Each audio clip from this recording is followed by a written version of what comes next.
Shalom, family. Shalom, shalom, shalom, shalom. Most High Christ bless. Most High Christ bless. I'm Officer Asa.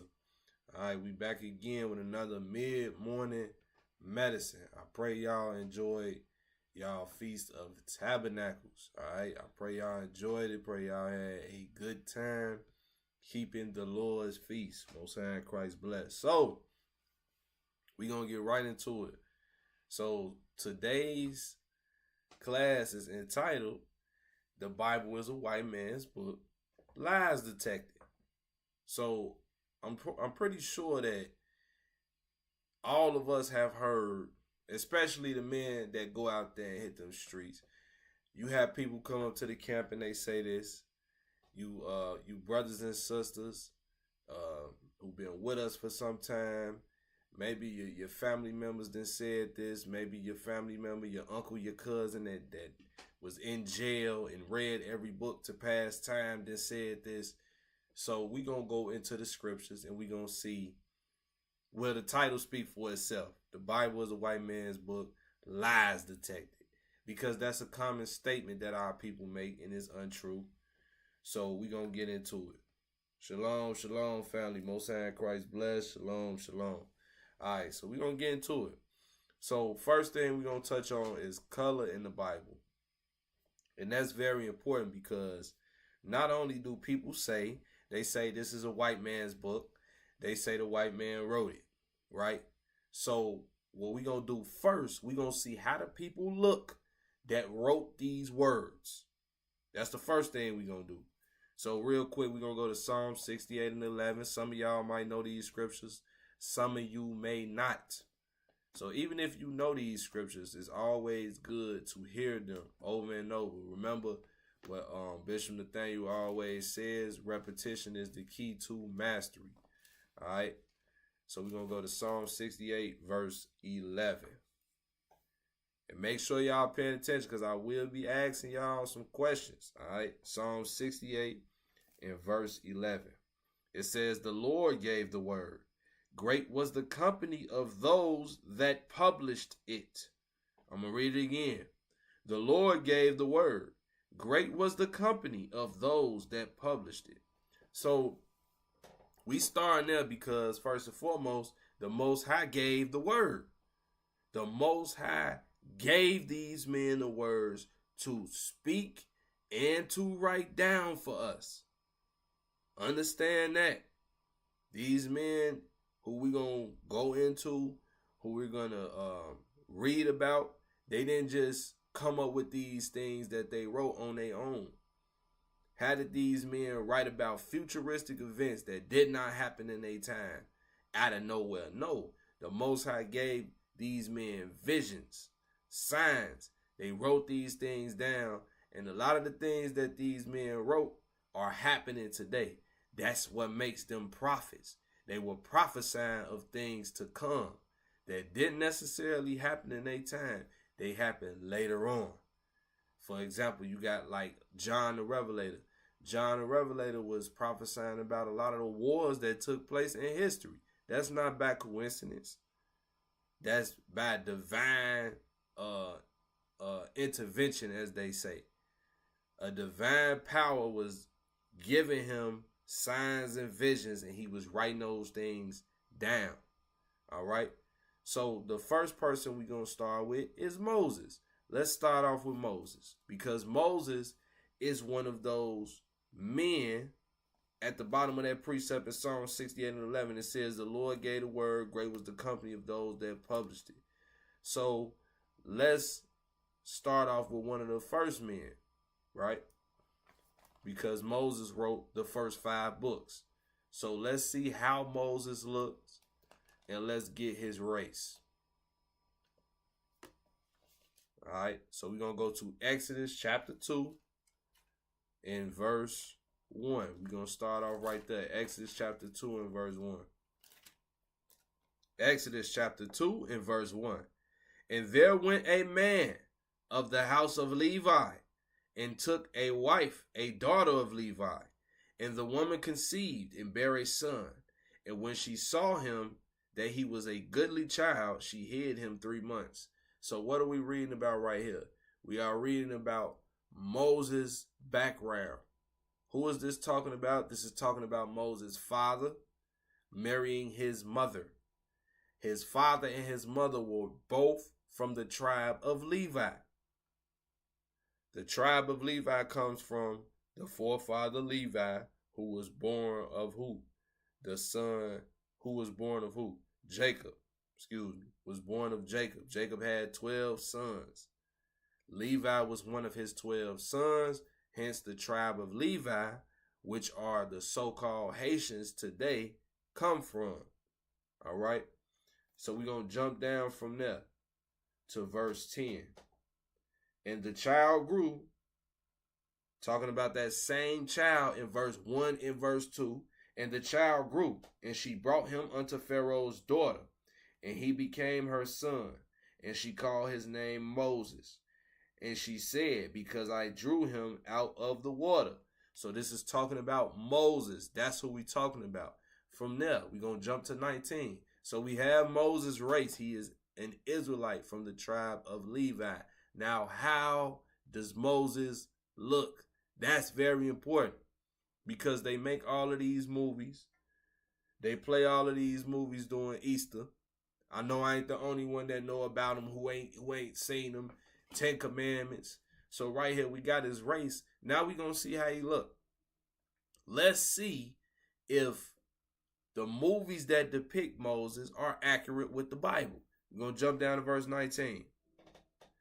And they said, an Egyptian delivered us out of the hand of the shepherds, and also drew water enough for us, and watered the flock. So what happened right here, this is after Moses fled. Moses helped some Midianite girls, the daughters of Jethro, because you had some men that were driving them away from the well. One of their duties, they had to draw water from the well. Moses came and helped them. But listen to what Jethro's daughters refer to Moses as. Remember, we just read in verse 1 and verse 2 that he is from the tribe of Levi. We just read that. But what do they say about his appearance? And they said, an Egyptian delivered us out of the hand of the shepherds, and also drew water enough for us, and watered the flock. Now, I'm not the most educated person, but if you compare somebody to an Egyptian, how do they look physically? Any one of y'all can answer. How do they look physically? Anybody? I'm talking about you to somebody else because I just crossed paths with you and I call you an Egyptian.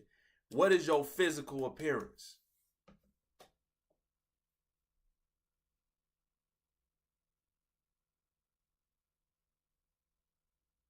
Shalom, shalom, shalom, shalom. Who got an answer on that? Somebody cross paths with you and they talking to somebody because they just seen you and they refer to you as an Egyptian. Who got it?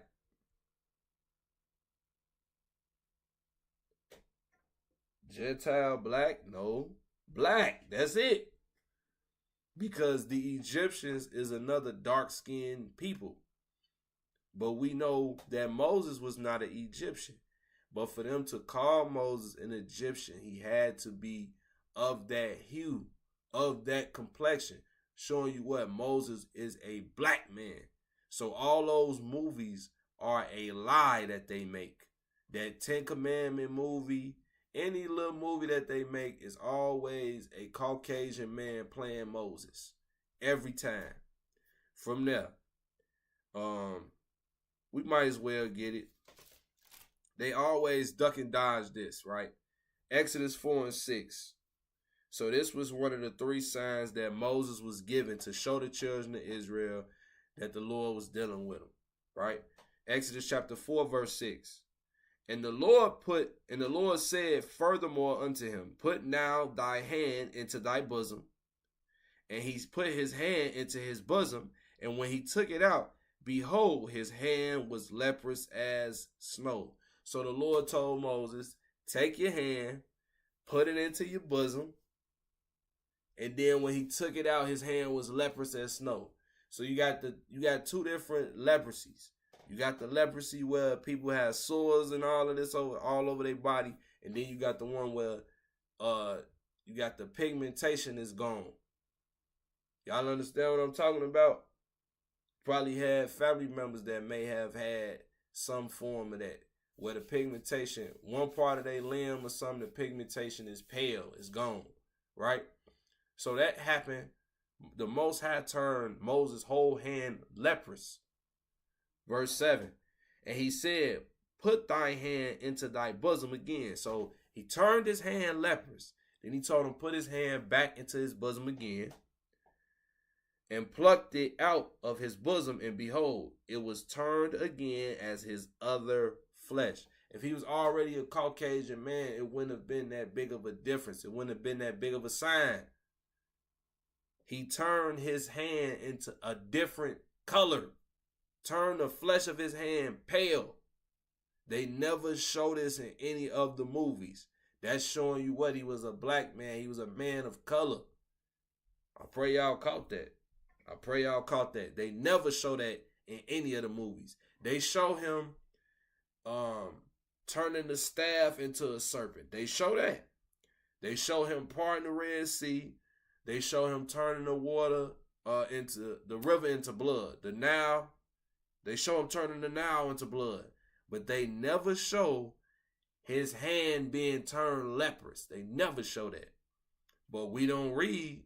So when people make statements, we like, well, I don't know. I'm confused. We got to read, brothers and sisters. Because what we just read destroys that Moses is a white man. It shows that those movies are incorrect. From there, now we're going to go to Jeremiah. Jeremiah is one of the prophets. Like when you looking at the different parts of the Bible, you got the prophets, you got the books of the kings, you got Acts, you got the Gospels. So Jeremiah is one of the prophets. Jeremiah has over 51 chapters. So the Most High had Jeremiah writing down a lot of things that would happen. So how does Jeremiah look? Let's see. And you'll never hear these verses in the church. You'll never hear that. They don't even read the Bible in church. So they damn sure are not going to show you how the man looked that wrote the words. Jeremiah chapter 8 and verse 21. This is Jeremiah chapter 8 and verse 21. For the hurt of the daughter of my people and my hurt, I am black. Astonishment have taken hold on me. I'm going to read that again. That ain't my words. I didn't write this.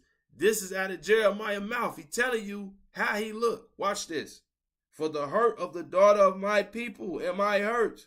I am black. Astonishment have taken hold on me. Jeremiah just told you he's black. So that man, Jeremiah, that wrote these 51 chapters that we read, was a black man, is a black man.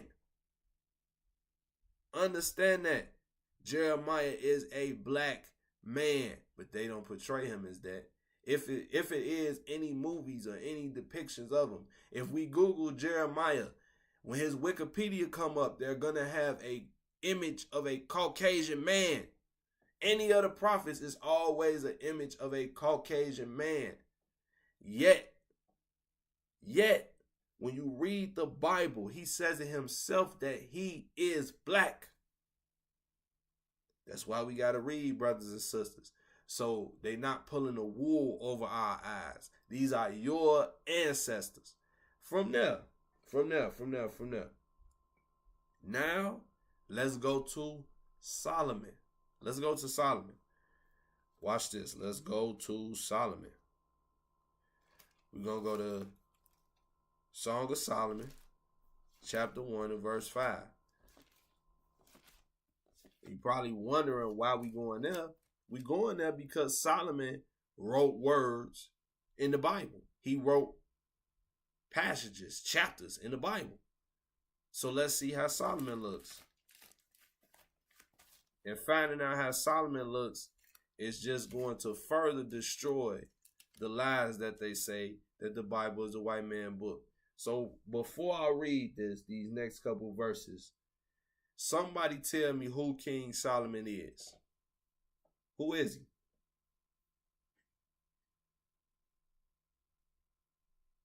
Who is King Solomon? Better yet, who is King Solomon related to? Who is King Solomon related to? Who is his family members? See who's studying. It's not a deep question. Who is King Solomon related to? Because these next couple verses are going to further destroy that lie that the Bible is a white man's book. Because right now we're talking about color in the Bible. He's King David's son. Y'all on point. Y'all on point. All y'all on point. He is King David's son. Now from there, who else is related to King David? So King David is the father of King Solomon. Now who else is related to them? Who else is related to them?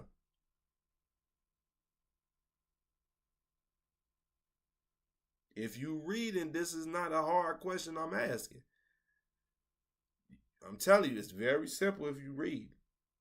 Who else is related to them? King David, King Solomon. Who else related to them? Correct. You on point. Y'all on point. Christ.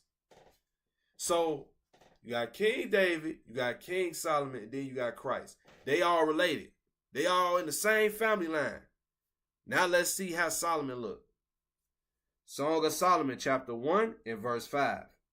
I am black, but comely, O ye daughters of Jerusalem, as the tents of Kedar, as the curtains of Solomon. So Solomon just told you that he's black. He said he's black and comely. Comely meaning handsome. We got a term similar to that we've said. It was said the late 60s. I'm black and beautiful. I'm black and I'm proud. I'm black and beautiful. Solomon said I'm black and I'm handsome. I'm black and I'm comely. This is out of Solomon's mouth. He said he's black. Now, from there, let's get his hair texture. And then I want to throw something out there. Solomon just told us he's black. Let's get his hair texture now. Stay in Song of Solomon. Go to chapter 5 and verse 11. Song of Solomon, chapter 5 and verse 11. His head is as the most fine gold. His locks are bushy and black as a raven. Wait a minute. Solomon told you he black.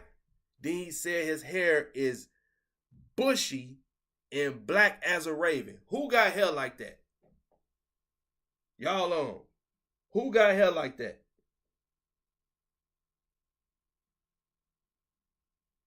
Who has hair like that on this earth?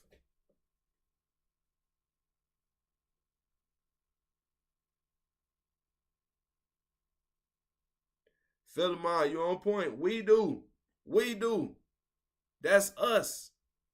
That's our people. The blacks, Hispanics, Native Americans. That's us. These features that's being described right here, we have those features. Solomon is a black man. That's what the Bible just showed us. But they never read these things in church. From there, let's go to 2nd Esdras. Before we go to 2nd Esdras, before we read that, right? We're going to go to 2nd Esdras chapter 1 and verse 1. Then we're going to read down. Before we read that, now, remember I said I was going to say something. How do you make a movie about Solomon, right? Remember, King David, and Christ are all related. How do you make a movie about any one of them and make them a Caucasian when clearly it says that They are black men. So you telling me your whole family black, but then one of your relatives is just a different race. That makes no sense. But again, they can do that to us, brothers and sisters, when we don't read. You have to read. It's very important to read so you can see the lies. Then when they put a movie or something out like that, you can see, man, that's BS. When they put out Passion of the Christ, if we was reading when Passion of the Christ came out, we would have been able to see through the lies. But a lot of us weren't able to see that it was a lie. Why? Because we was caught up in these dumb religions. We was caught up in lies. We was caught up in the philosophies of this world. But the Bible will destroy all the lies. It will move the cobwebs from your eyes and you will see the truth. That makes no sense. You're going to make a movie about Solomon. It's a Caucasian man, but the rest of his family black. That make no sense. No sense at all. We go into 2 Ezra chapter 1 and verse 1. Remember, we talking about the men who wrote the words. Watch this. The second book of the prophet Esdras, the son of Sarias, the son of Azarias, the son of Hilkias, the son of Sodomias, the son of Sadak, the son of Akatab, the son of Achias, the son of Phinehas, the son of Heli, the son of Amarias, the son of Aziel, the son of Moriamoth, the son of Arna, the son of Ozias, the son of Barioth, the son of Abizer, the son of Phinehas, the son of Eleazar, the son of Aaron of the tribe of Levi, which was captive in the land of the Medes in the reign of Artaxerxes, king of the Persians. So why did I read that? What does that say about the prophet Esdras? Who paying attention? What does that say about the prophet Esdras? What does that say about the prophet Esdras?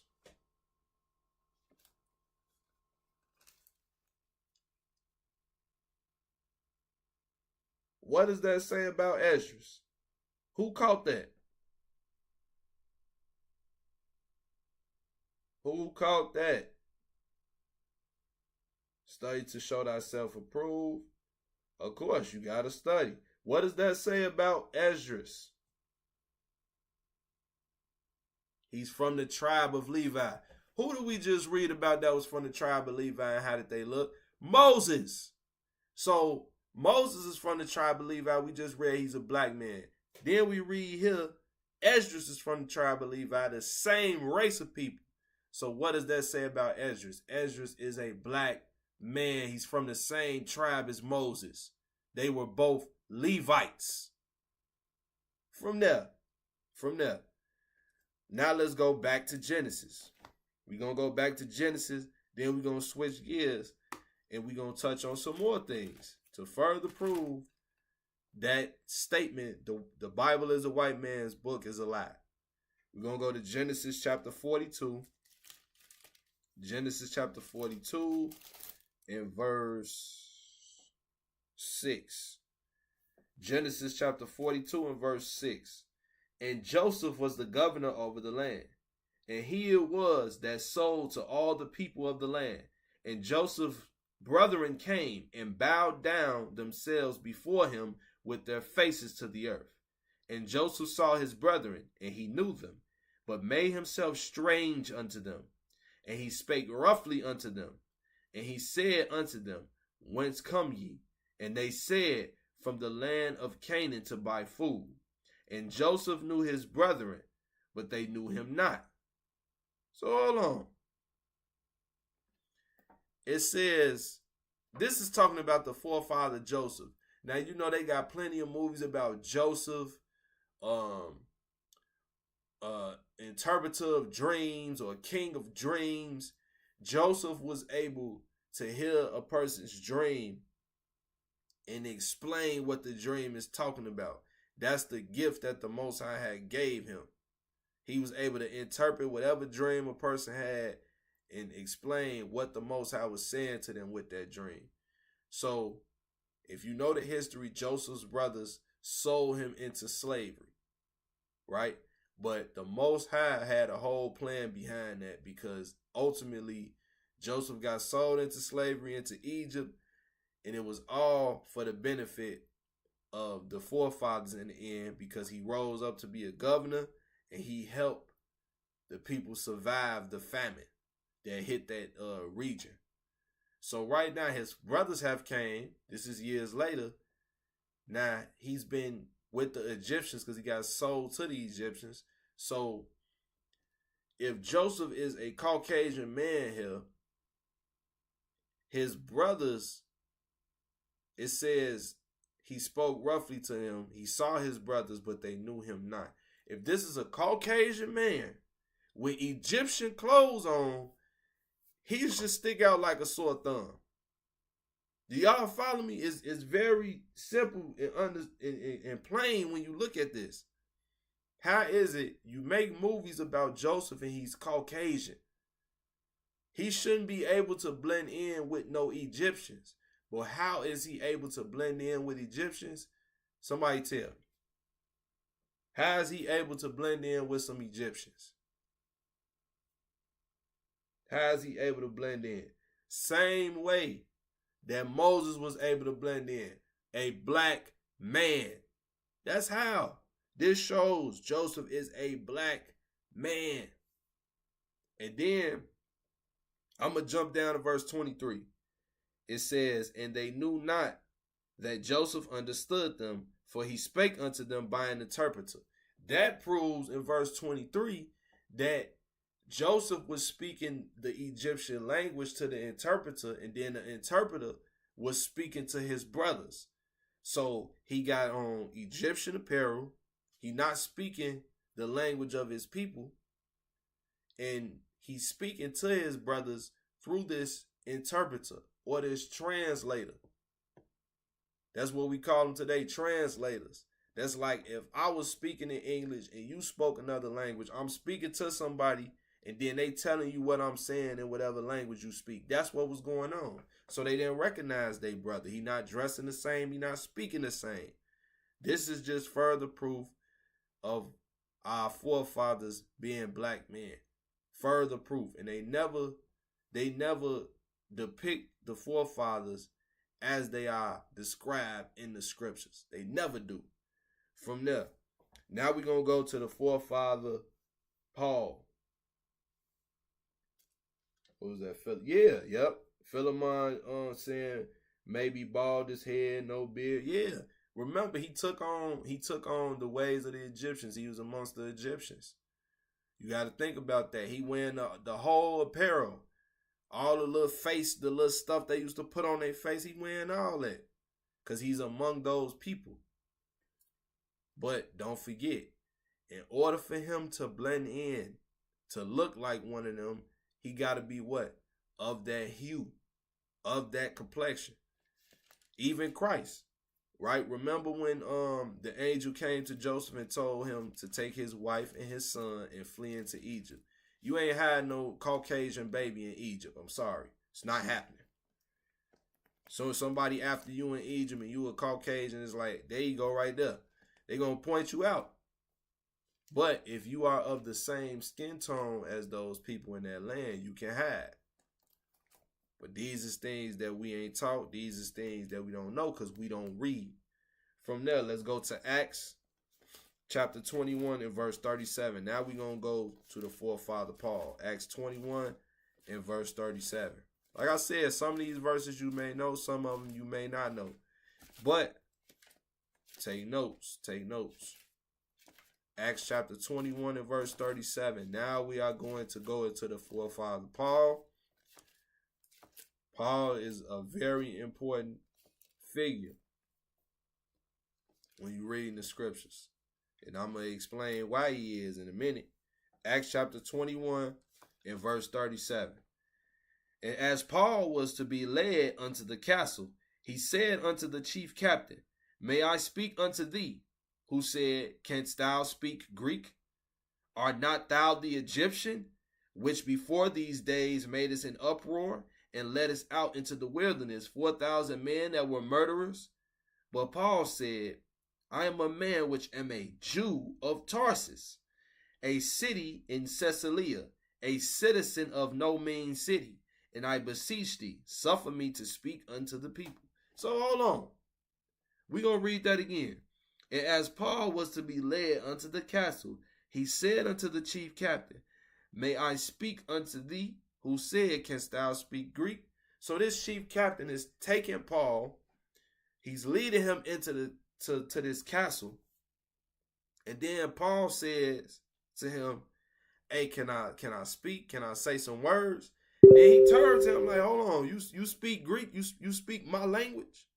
You got to think this is a white man talking to him, leading him into this castle.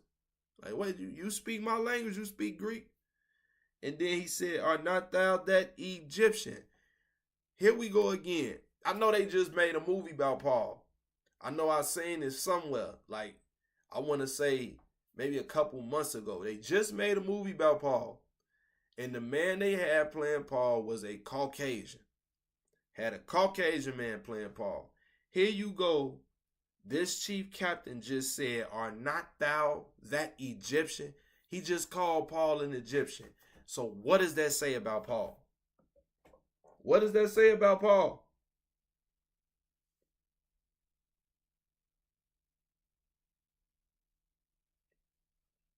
What does that say about Paul?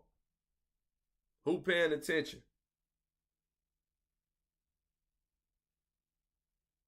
Who paying attention? Who got it? What does that say about Paul? I want to make sure y'all ain't going to sleep up here. Correct. A black man. He was a black man. He not finna get compared to an Egyptian if he looks how they portray him in these movies. That shows you these movies are inaccurate. They are lies. This shows you biblical proof. Paul was a black man. Paul is a black man. Watch this. Now we're going to jump over to the next chapter, Acts chapter 22, verse 25. Watch this. Acts chapter 22 and verse 25. And as they bound him with thongs, Paul said unto the centurion that stood by, Is it lawful for you to scourge a man that is a Roman and uncondemned? Now hold on. Right here, Paul talking to the centurion. A centurion was a Roman general, talking about the Roman army. They had generals called centurions. And sometimes, normally, centurion would be over 100 men. But they could be over 50, 60, 70, any number of men. Right? So this Roman general, Paul turned to this Roman general and say, Is it lawful for you to whip, to scourge somebody, meaning to whip him? Is it lawful for you to whip a man, to beat a man that is a Roman and uncondemned? We just read in chapter 21 that he's black. So what's going on here? Let's keep reading. When the centurion heard that, he went and told the chief captain, saying, Take heed what thou doest, for this man is a Roman. Then the chief captain came and said unto him, Tell me, art thou a Roman? He said, Yea. So hold on. What's going on here? Because we just read in chapter 21, that Paul is a black man. We just read that. We just saw that. But here in 22, Paul tells this Roman general and this Roman captain in the army that he's a Roman. And then when he says that he's a Roman, their whole attitude and everything changed. Like, hold on, wait, watch how you deal with him. Why? What's going on? Uh-oh. Y'all studying. All praise to the Most High. All praise. I wanted to see who caught that. He had Roman citizenship. You know what we can compare this to? You can compare this to when people get taken captive in certain countries. When they reveal that they are from America, whomever that is that has taken them captive, most of the time they're like, hey, let them go. They American citizens, let them go. So in this situation, Paul threw his citizenship out there, and that made those soldiers, those Roman soldiers, back up off of him. Like, oh no, watch how y'all did. Hey, watch how you deal with him. He said he a Roman, and then they had to go confirm. Like, hey man, you a Roman? He like, yes, I'm a Roman. So he had Roman citizenship. This is also how he was able to maneuver around during that time, because he had more movement than some of the other apostles. He had way more movement. You know, it's like I give you an example. It's like a brother having his passport and he's able to move around into different areas versus a brother who's not. He can't go so far, but so far. So Paul was able to go from different places. That's why we have different books that he wrote to these different congregations, because Paul was able to go to these places. He was able to move around from there. So he's a black man. He had Roman citizenship. Let's get his race. Romans chapter 11 and verse 1. Because I don't want to say it. I want the Bible to say it. I want to show you. Romans chapter 11 verse 1. I say then, have God cast away his people? That's something that's commonly said. So here Paul is writing here in Romans chapter 11. He says, did God do away with his people? Paul states that question. Did God do away with his people? They say this in church. God did away with his people. Let's see. I say then, have God cast away his people? God forbid. That means no. For I also am an Israelite, of the seed of Abraham, of the tribe of Benjamin. So Paul was from the tribe of Benjamin. He was an Israelite from the tribe of Benjamin. So we got his appearance, we got his citizenship that he had, and now we have his race. Paul was an Israelite from the tribe of Benjamin. So the Bible just showed us who Paul was, but then when we see him in these movies and TV, they got him as a Caucasian. That is a lie. That is a lie that's put in place to do what? Cause confusion. Who is the tribe of Benjamin today? The so-called West Indians. Your Jamaicans, your people from Barbados, Trinidad, so on and so forth. St. Martin, St. Vincent. Those people are of the tribe of Benjamin in the West Indies. Those people. And West Indian is just a slave term, just like American black. But your God-given name is what? Benjamin. Means son of the right. So from there, let's go to, now we're going to switch gears. So the white man wrote it. That's what we're going to call this portion right here. The white man wrote it. Okay. Let's deal with that. I'm going to ask a question to y'all, right? Why do y'all think the Apocrypha was removed? Because I'm finna show y'all something. This is something that it makes sense. It makes things very clear. Why do y'all think the Apocrypha was removed? Why? Anybody want to take a stab at that? Why y'all think the Apocrypha was removed? I'm finna show y'all something. Anybody? Why do y'all think the Apocrypha was removed? Why? Anybody? Take a guess at that.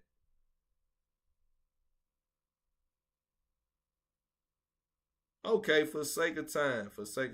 Wait. To keep the knowledge of who we are from, I guess you was trying to say from us, because it spoke against the ones who removed it. Oh, okay. So we wouldn't confirm who we really are in our history. Y'all ain't saying nothing wrong. Y'all not saying nothing wrong. When you read in the Apocrypha, there's a certain book that talks about a certain people and the wickedness that they did. It really goes in depth. And that book is the Maccabees. Let's go to 1 Maccabees, chapter 1. And we're going to go to verse 56. So for those that don't know, the Maccabees is during the Greek captivity. These are Caucasians who were oppressing us. When you read in the Gospels, that's the Roman captivity. Those were who? Caucasians oppressing us. So we're going to read about what the Caucasian race was doing to the Israelites. And there are some very heavy similarities to what they was doing to us. I'm going to show y'all this. You probably read it before, or you probably have not. Watch this. 1 Maccabees chapter 1, verse 56. And when they had rent in pieces the books of the law, which they found, they burned them with fire. And wheresoever was found with any of the book of the testament, or if any consented to the law, the king's commandment was that they should put him to death. What was going on right here? Before I say what was going on right here, who's paying attention? What we just read in 1 Maccabees, what were the Greeks doing? What were they doing?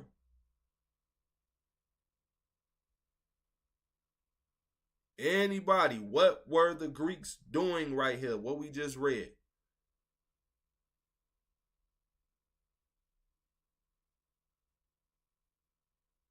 I'm going to read it again. Maybe y'all didn't catch it. 1 Maccabees chapter 1, verse 56. And when they had rent in pieces the books of the law, which they found, they burned them with fire. And wheresoever was found with any of the book of the testament, or if any consented to the law, the king's commandment was that they should put him to death. What were the Greeks doing? Torturing and killing us. Yes, they were. Taking away our history. Yes, taking away our history. What were they doing specifically? Yes, they was torturing and killing us. But what were they doing? Destroying our history. Y'all ain't saying it plain. Y'all not saying it plain. It's very simple and plain what they was doing. Because I'm finna show y'all is similar to something that happened in history. For sake of time, they were burning Bibles. Do y'all hear me? So as we go into this part here, the white man wrote it. I had to start off with that. How can you say they wrote these words, or it's a white man's book and they was burning Bibles? Verse 56 tells you they were tearing up the Bible and burning it. I'm going to read it again.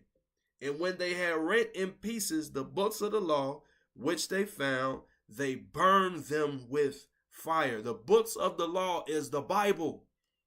The Greeks were burning Bibles.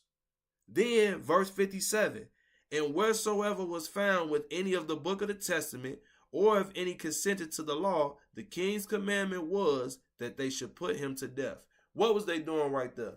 Killing any of us that had possession of a Bible. What that sound like? Remember during chattel slavery, what would they do if they caught us reading?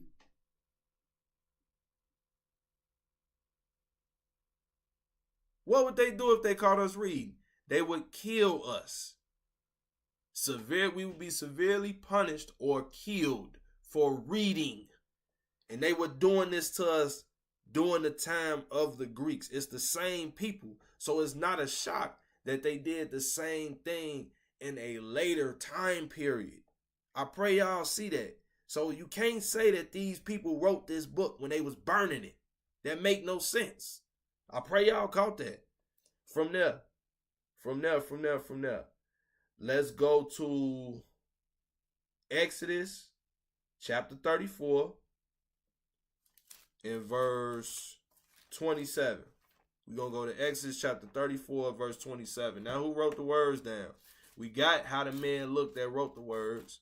Now we finna further prove that our forefathers wrote these words down. Who wrote it? Say the white man wrote it. Let's see. Exodus 34 and verse 27. Exodus 34, verse 27. And the Lord said unto Moses, write thou these words. He said unto Moses, write thou these words. He didn't say unto the Caucasian man. He said unto Moses.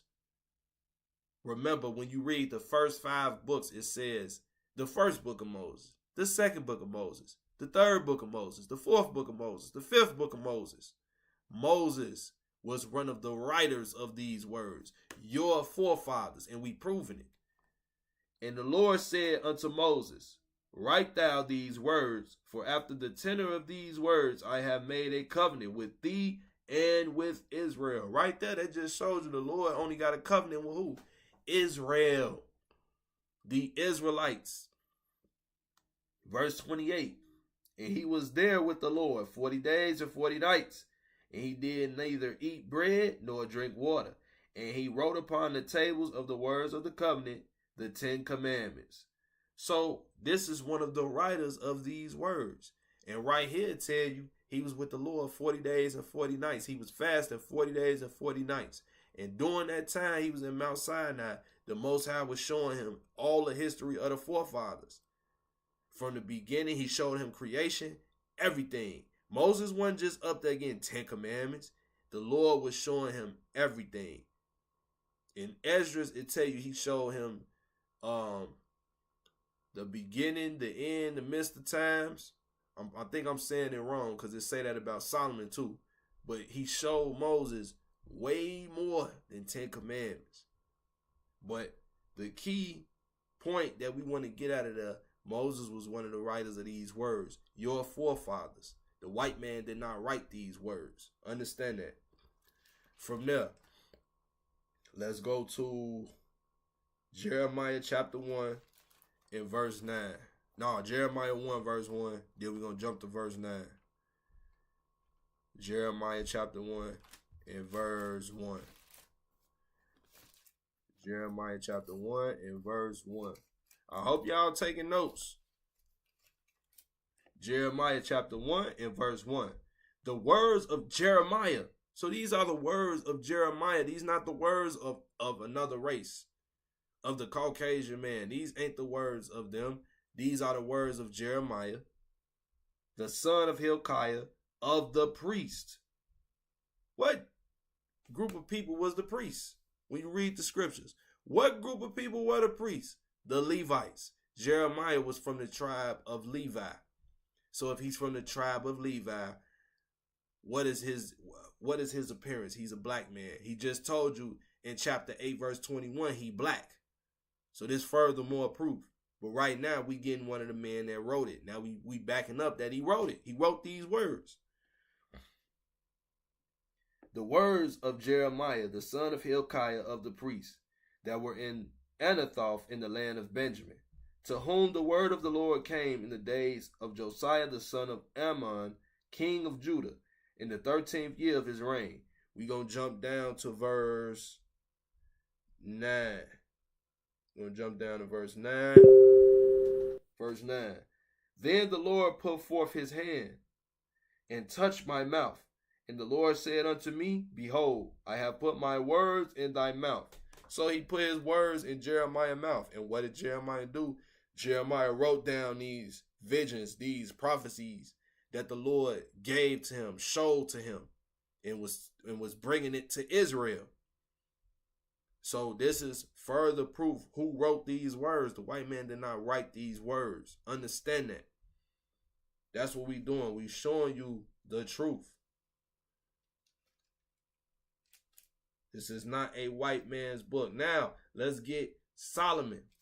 Let's get Solomon now.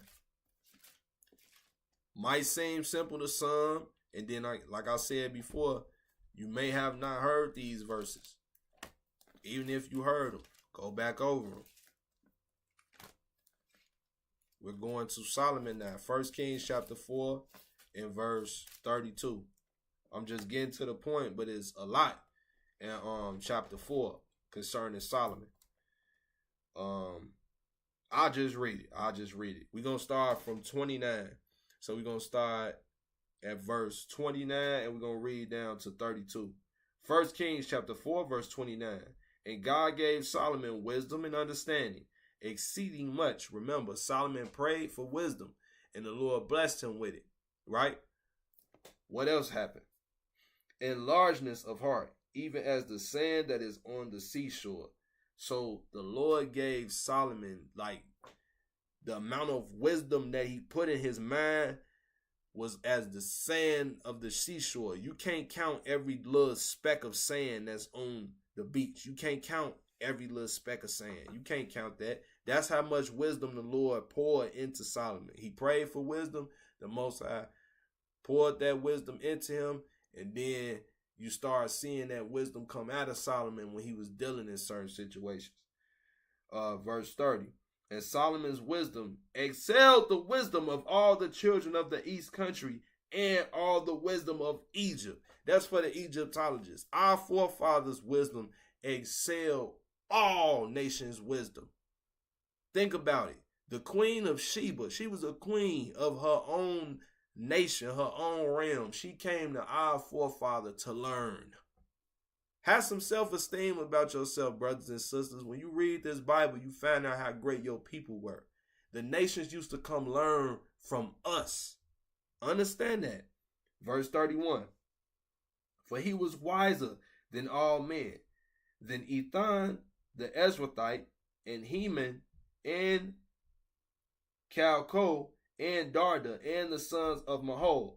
And his fame was in all nations round about.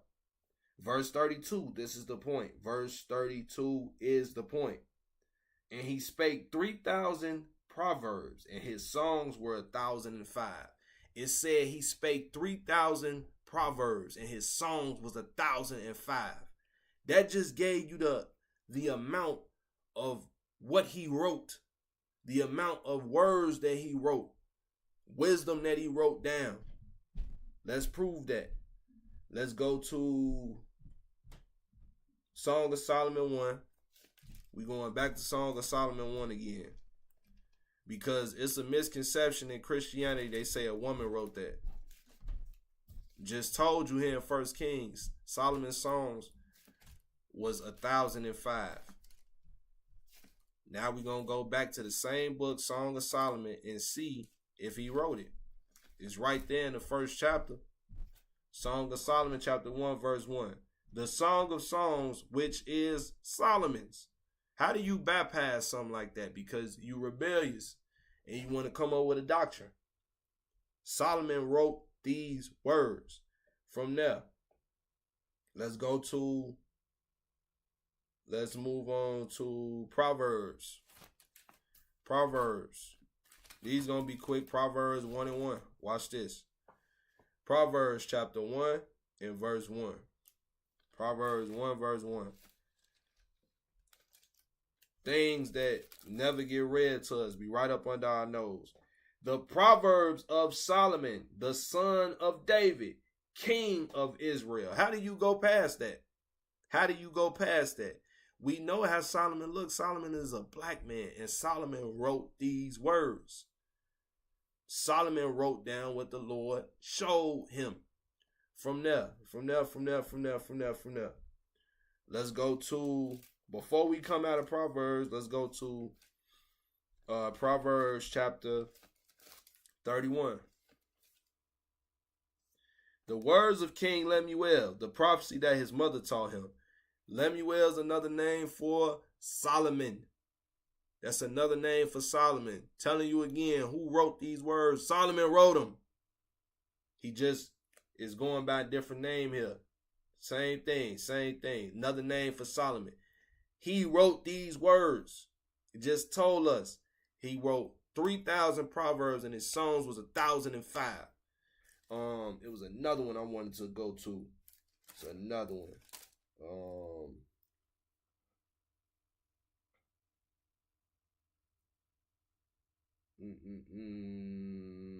The words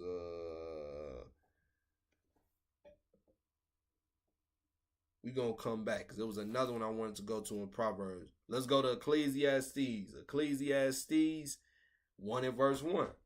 The words of the preacher, the son of David, king in Jerusalem. Who is that talking about? That's talking about Solomon. That is talking about Solomon. Solomon wrote these words. So This book was not written, the Bible was not written by any other nation. It was only written by the Israelites, for the Israelites, by the Israelites. Understand that. But if you are not reading, if you are being tricked by these films that they put out here, these articles that they make, these pictures that they put on Google, because when you look up Solomon, how is he depicted when you Google it? You Google Solomon, an image of a Caucasian man come up. So we must come back to the source, which is the Bible, because the Bible is going to clear up all the lies. From there, let's go to 2nd Esdras. Let's go back to 2nd Esdras now. 2nd Esdras, chapter 14. We're going to go to 2nd Esdras, chapter 14. So right now, we talking about who wrote it. And obviously, we see the white man did not write it. He was burning Bibles. He didn't write nothing. 2nd Esdras, chapter 14. We're going to start at verse 42. 2nd Esdras 14 and verse 42. If you know the history, the nations, they burned our Bible, and Ezra had to Ezra and Esdras is the same person. His name is just written different in another language. So Ezra had to rewrite the Bible. He had to rewrite everything because they burned our Bibles. 2nd Esdras 14 and verse 42. The highest gave understanding unto the 5 men, and they wrote the wonderful visions of the night that were told, which they knew not. And they sat 40 days, and they wrote in the day, and at night they ate bread. As for me, I spake in the day, and I held not my tongue by night. So Esdras, the Most High, strengthened Esdras' memory. And as Ezra was speaking, he had the other man scribing with him and writing down everything he was saying. Guess what? You know what movie they had that in? What movie they had that in, y'all? What movie did they have that in? Don't be watching these movies for entertainment. They had a movie with Denzel Washington where this was being depicted. Who know? Who know? Whoever seen the Book of Eli? Remember, Book of Eli, the Book of Eli. Yup. You on point, sis. The Book of Eli. So when you watch that, that's Esdras. That's Esdras. Because Esdras did that. Remember, Eli was about to pass on, and he had the scribe, and he told him, write down everything the way that I'm telling you. So while Eli's sitting there, he like, right. In the beginning, the earth was void and without form. The man was reciting the whole Bible. That's what Esdras was doing. That's what Esdras was doing right here. And he had the scribes with him writing down everything. Writing down everything. So this is one of the men that wrote these words. The white man did not write the Bible. We're going to jump down to verse 44 and 45. 44 and 45. Yep, 44 and 45. I just had to make sure.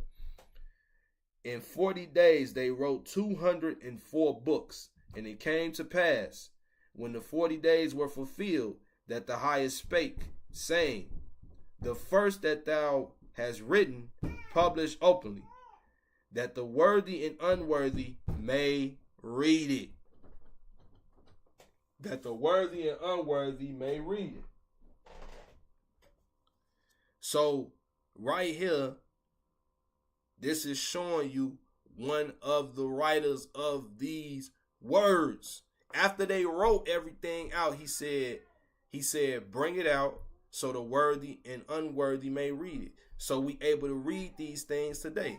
Esdras is another prophet. Esdras was talking about wars to come that didn't happen in his time, and then we see it today. We see this stuff on the news. That's not a coincidence. These men were prophets. The Most High gave these men these visions of things to come. And it's no coincidence that it's happening. That's showing you that the Bible is a true book. And it's showing you here who wrote the words. Israelite man wrote these words. Understand that.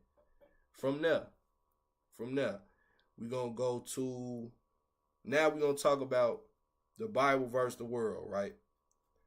The Bible versus the world. We might not get through all this. We're going to try to. So first thing, religion.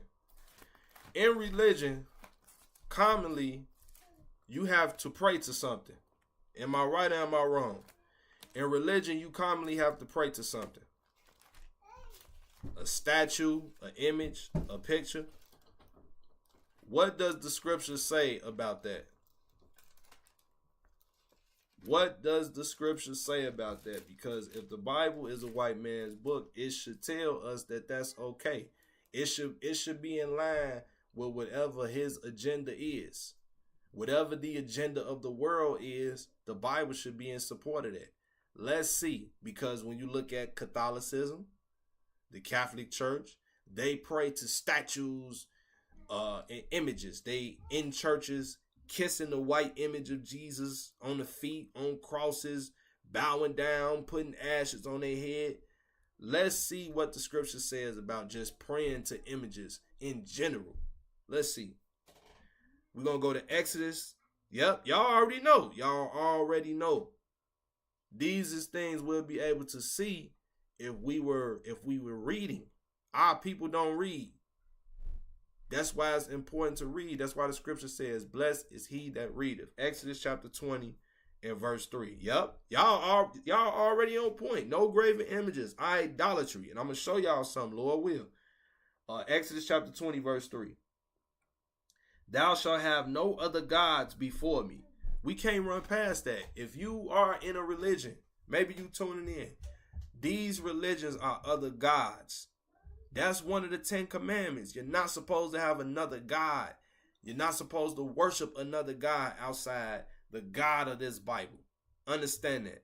So if you are in these religions, you're worshiping another God. Understand that. Even atheists have a church. And they say they don't believe in anything, but even atheists have a building, a temple where they gather at. It makes no sense. Verse 4. Thou shalt not make unto thee any graven image or any likeness of anything that is in the heaven above or in the earth beneath, or that is in the water under the earth.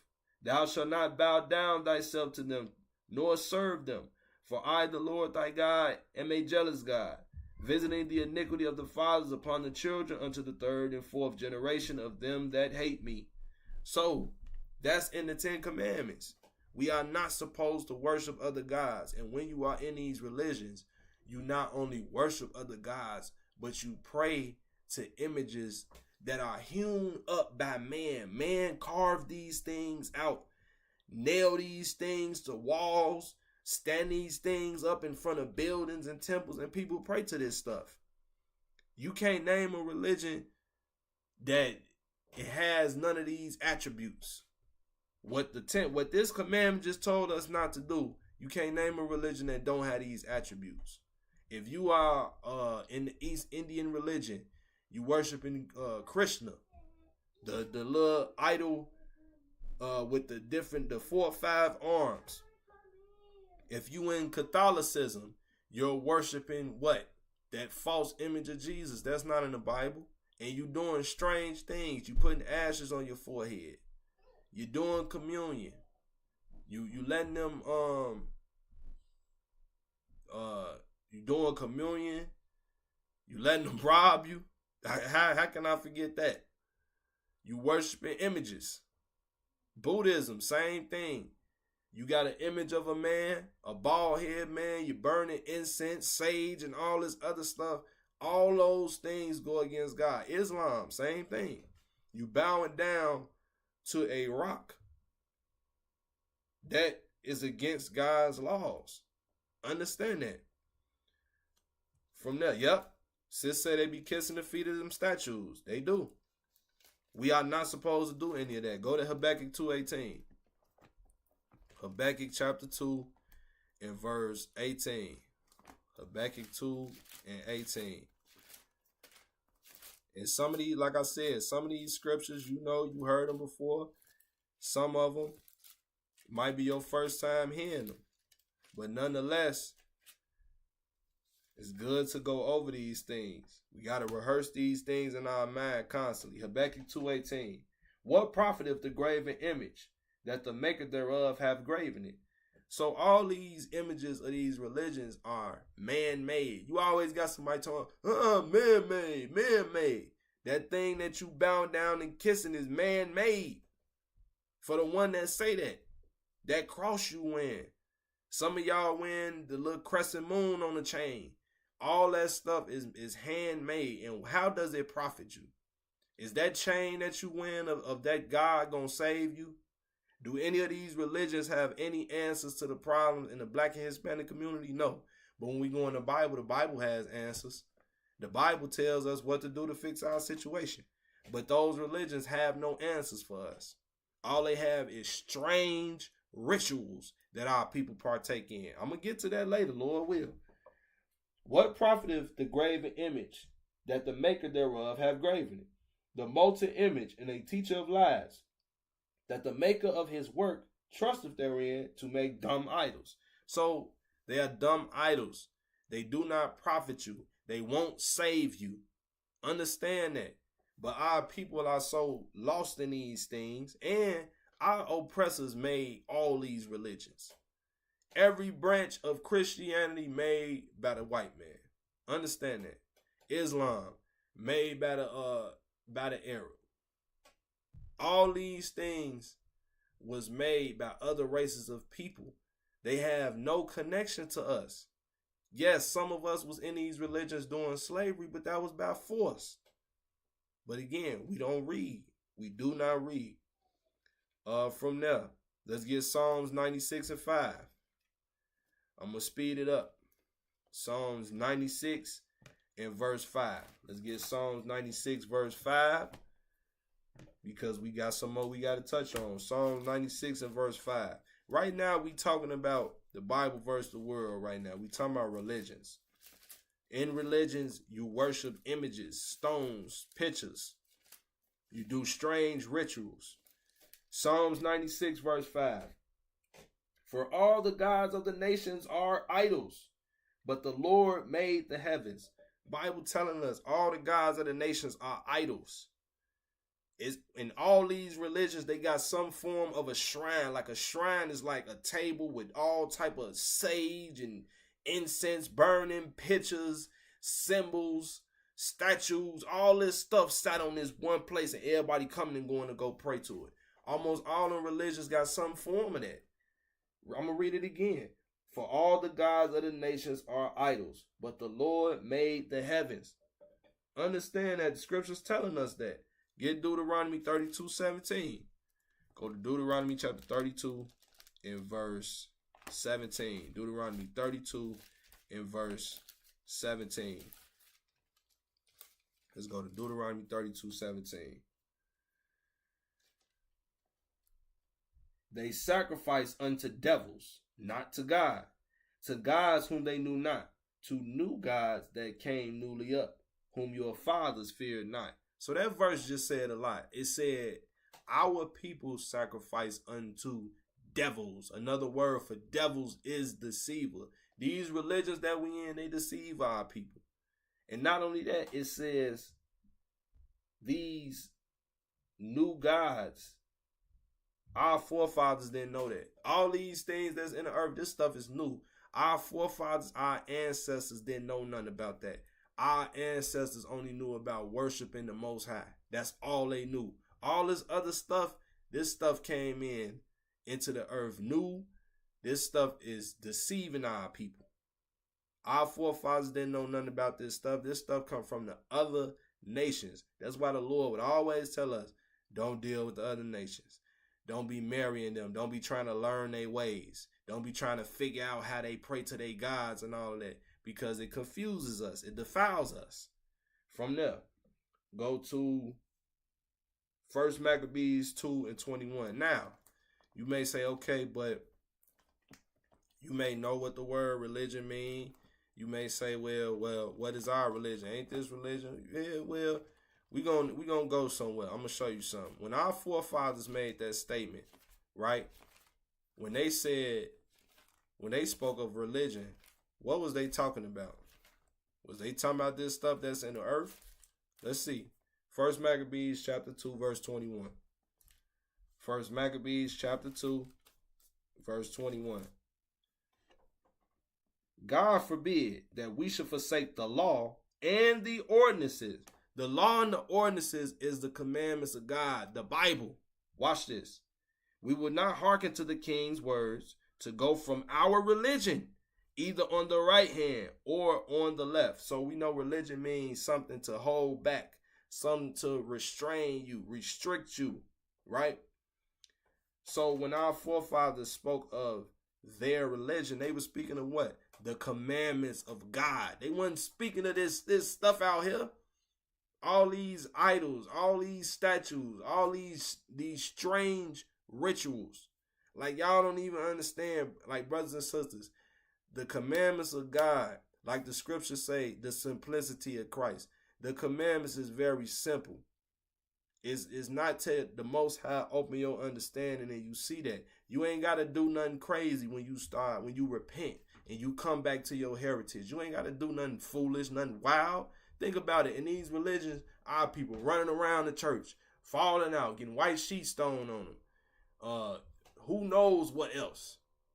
They doing strange things in all these other philosophies and religions, fraternities, secret societies. They doing strange stuff. But in the commandments, all you doing is what the Bible says. That's your heritage. This is your way of life. All you doing is following what God tell you to do. You ain't got to do nothing wild, nothing crazy. But when you see these religions, it's all this strange stuff that don't make sense. You like, why the hell you got to do all that? That's how you worship? What the hell? It's strange and unclean things going on in these religions. I'm telling you, look it up. From there. We gonna go to now politics, right? Is we supposed to be involved in that? A lot of our people, they be caught up in that. Again, we may know some of these scriptures, but it's good to have a refresher. Deuteronomy chapter 17 and verse 15. Thou shalt in any wise set him king over thee, whom the Lord thy God shall choose. One from among thy brethren shalt thou set king over thee. Thou mayest not set a stranger over thee, which is not thy brother. So this was a commandment. Our people that are heavily involved in politics, you are setting up most of the time a man or a woman, or trying to set a man or a woman over you that is of another nation. And it's not by you not choosing anything. They already chosen. But you are supporting something that's unscriptural. When the Most High set up leaders for us, it was men that he chose, men that had the Spirit of God on them. It wasn't some woman, it wasn't some other nation that spoke real well or talked real good or made false promises to us. But this is what our people do. They trust in these things. From there, let's go to Psalms 118. 118 verse 8. Psalms 118 and verse 8.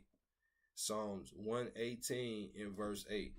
This is Psalms chapter 118 and verse 8. I'm going to try to speed it up because we got a little more we got to cover. Psalms 118 and verse 8. It is better to trust in the Lord than to put confidence in man. This is what our people do. They put confidence in these politicians, these people that be set up in these positions, and it's always the same result. Well, you're not supposed to put confidence in man. You're supposed to put your confidence or your trust in God. But when our people is involved in these politics, they be hanging on to every word that's said to them. And then, well, they said that they was going to do this. They was going to change the community. They was going to do this. It's the same thing. What the scriptures tell you, don't put trust in man. Verse 9. It is better to trust in the Lord than to put confidence in princes or your politician. You supposed to trust in the Most High. But when we are wrapped up in these politics, we hang on to every word. We just hope and hope and hope and hope it's going to be some change. And there's never any change. That's why you pose to trust in the Most High. That's something that you can bet your money on. You can bet the house on the Most High. From there, Psalms 146 verse 3. Psalms chapter 146 and verse 3. Put not your trust in princes, nor in the Son of Man, in whom there is no help. I'm going to read that again. Put not your trust in princes, nor in the Son of Man, in whom there is no help. We trust in politics. We trust in the hope that the same people that oppress us is going to save us because they got suits and ties on, because they are speaking very well, because they're promising all of these things, but yet blacks and Hispanics and natives is still at the bottom. We still being oppressed. We still in poverty. We still suffering from mental illness, drunkenness, drug addiction, gang infested neighborhoods. We still suffering for all these things, but yet you will have a Negro trying to convince you why you need to be involved in politics, like it's gonna make any change. From there, let's go to Isaiah chapter 30, verse 1. Isaiah chapter 30 and verse 1. We got like 2 more scriptures on this, and then we're going to move to the next thing. Isaiah chapter 30 and verse 1. Isaiah chapter 30 and verse 1. We're going to read down to... We're going to read verse 1 and 2, then we're going to jump to a couple other chapters.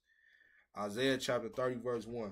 Woe to the rebellious children, saith the Lord, that take counsel, but not of me, and that cover with the covering, but not of my spirit, that they may add sin to sin. So the Lord is talking about who? The Israelites. We trust in everything else but God. Think about it. Our people, we will try politics before we try what God says. We will try economics before we try what God says.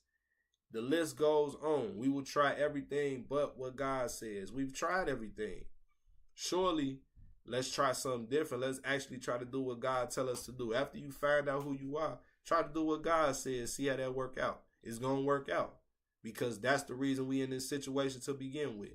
We depending on another people for food, clothes, water, shelter. All because we refuse to do what God tells us to do. Verse 2. That walk to go down into Egypt, and have not asked at my mouth, to strengthen themselves with the strength of Pharaoh, and to trust in the shadow of Egypt. So right there, even though it says Egypt, that's referring to what? That's referring to our land of captivity. We trust in the shadow of this place. We trust in what they tell us in these rallies, in politics. We trust in that stuff. That's why a lot of our people, a lot of them, they so stiff-necked, a lot of them won't repent. Why? Because they trust in this place. Even though you still getting hit upside the head. You still getting oppressed financially. You still are being taxed for everything. The cost of living still going up. It's non-stop. But yet you trusting in this place instead of trusting in the Lord. And right there, our people trusting in Egypt. They was trying to run and go back to Egypt because Egypt had the status that America has. But we were still being stiff-necked and rebellious with not trusting the Most High.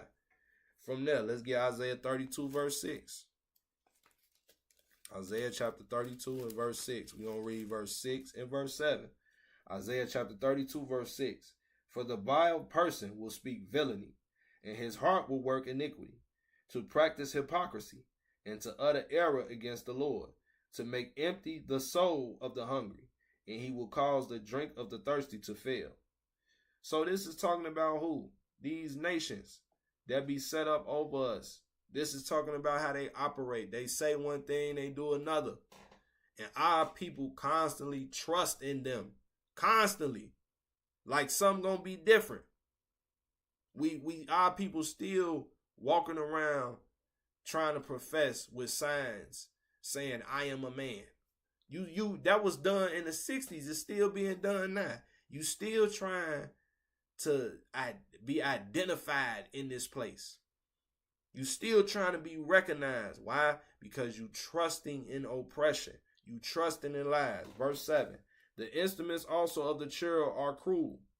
The instruments also of the churl are evil. Excuse me. He deviseth wicked devices to destroy the poor with lying words, even when the needy speaketh right. So all this stuff that they claim they're going to put in place is always a flip side to it.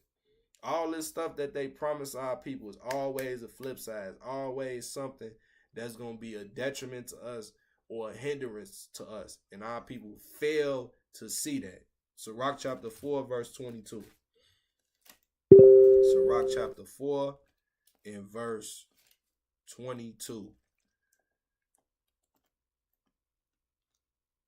And this is just showing you, remember, we ain't left the topic.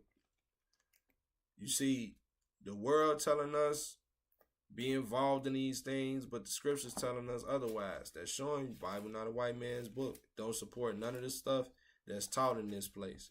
Don't support none of the stuff that's fed to our people. Sirach chapter 4, verse 22. Accept no person against thy soul, and let not the reverence of any man cause thee to fall. We be reverencing these people. When we be in the world, our people in the world, when we be wrapped up in this stuff, we be reverencing these people, and it causes us to fall. We really be hanging on to the false, empty promises. And then we sitting up looking stupid when don't nothing change. And it's the same merry-go-round, the same Ferris wheel we keep going over and over and over. And the Bible keep telling us, trust in the Lord. So from there, what's another agenda that's being pushed? Another agenda that's being pushed on our people is what? That same-sex agenda. They trying to emasculate, demasculate the man and over-sexualize the woman. But I'm finna show you something, right? First, go to, let's see what the Bible says about that. Because they trying to force our people. They trying to force the world to accept that. But let's see if God accepts those things. And then I'm going to show you something that's going to tie back to the religions. Let's get Leviticus chapter 18, verse 22. Leviticus chapter 18, verse 22. Thou shalt not lie with mankind as with womankind. It is an abomination. So the Most High does not support sodomy or same sex. He don't support that stuff. But that's what's being pushed in this world. That is what's being pushed in this world. That's showing you the Bible's not a white man book. Because if it was, then the Bible would support all the agendas that's in this earth. The Bible does not support any of the things that's being pushed in the earth. That's what I'm showing you. That's what we're showing you here today. The Bible is against what's being pushed. Like the gang banging, the drill music. The Bible is against that. The women being over-sexualized to be whores on TV, movie. The Bible is against that. Same thing with the same sex, the sodomy. The Bible is against that. And I'm finna show y'all some in a minute. Leviticus 20 and verse 13. If a man also lie with mankind as he lieth with a woman, both of them have committed an abomination. They shall surely be put to death. Their blood shall be upon them. So the Bible is not in support of that. The Bible is not in support of that. Watch this. Watch this. I'm finna show you something now. So, you notice, right? We're going to go to Romans chapter 1. We're going to go to Romans chapter 1. And we're going to read up. Usually when we read that, right, y'all probably like, okay, you finna go to verse 25 when it talk about the same sex agenda and all of that that's being pushed, right? But we're going to read up. I'm finna show you something here. Because this is what we don't know. This is why we got to leave this stuff alone. All these religions, all this stuff pulls us into the wrong direction. We're going to see what this stuff leads up to, these religions. Remember I was talking about the strange rituals and stuff that be happening in these religions? Watch this. Religions, secret society, whatever you want to call them. This is why we need to leave this stuff alone. Romans chapter 1 and verse 22. Romans chapter 1 verse 22. Professing themselves to be wise, they became fools, and changed the glory of the uncorruptible God into an image made like to corruptible man, and to birds, and four-footed beasts, and creeping things. Wherefore God also gave them up to uncleanness through the lust of their own hearts, to dishonor their own bodies between themselves, who changed the truth of God into a lie, and worshiped and served the creature more than the Creator, who is blessed forever. Amen. So right here, this is talking about what? Idolatry. It's talking about the worship of other gods, putting this other stuff over God. And what is wrapped up in this stuff? Watch this. Verse 26. For this cause God gave them up unto vile affections, for even their women did change the natural use into that which is against nature. And likewise also the men, leaving the natural use of the woman, burned in their lust one toward another, men with men working that which is unseemly, receiving in themselves that recompense of their error, which was meat. So, because our people chose to deal in these things, it led to strange behavior. I pray y'all seeing it, because I started up. We always just read down. No, you got to see what led up to this. When you worshiping this other stuff, you getting involved in the strange practices, the strange ceremonies, all these strange doings that you got to do to worship these different gods. And it brings about some sexual deviancy of some kind. Verse 28, and even as they did not like to retain God in their knowledge, God gave them over to a reprobate mind to do those things which are not convenient. So because our people was rebellious and wanted to follow these different things, God said, okay, that's what you want. I'm going to give you over to that reprobate mind. You're going to be void of judgment. You're going to get wrapped up in that stuff. You're going to get lost in the sauce.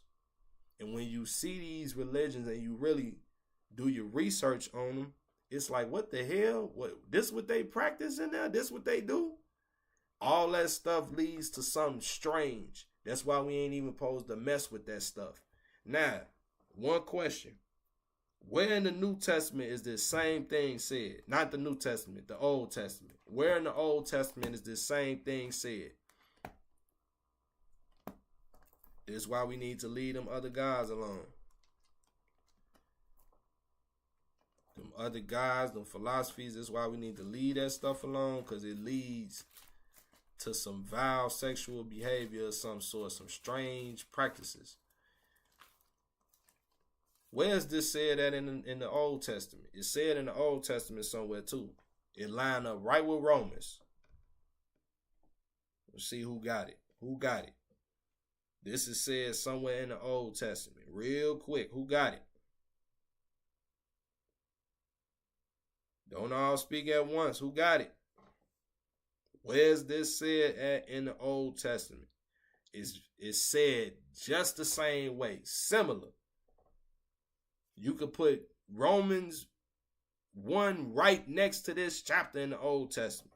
I want to see who got it. Who got it? Nope. Nope, not Leviticus.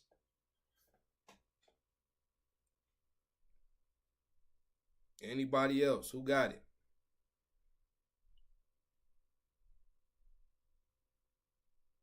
Who got it? All right, for sake of time, Wisdom of Solomon chapter 14 verse 12. We're going to jump real quick.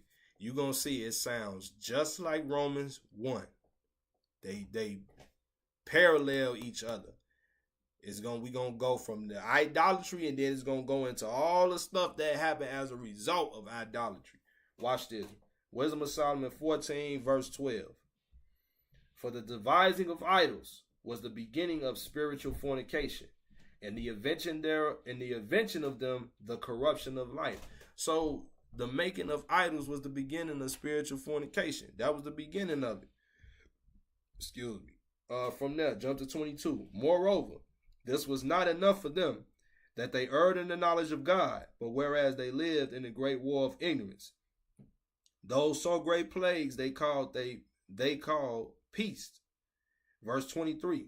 For whilst they slew their children in sacrifices, or used secret ceremonies, or made revelings of strange rites, they kept neither lives nor marriages any longer undefiled, but either one slew another traitorously, or grieved him by adultery. So that there reigned in all men without exception blood, manslaughter, theft, dissimulation, corruption, unfaithfulness, tumults, perjury, disquieting of men, forgetfulness of good terms, defiling of souls, changing of kind, disorder in marriages, adultery, and shameless uncleanness. For the worshiping of idols not to be named is the beginning and cause and end of all evil. So that sounds just like Romans, that parallel with Romans 1 on down. And what was the start of that strange behavior? That idolatry.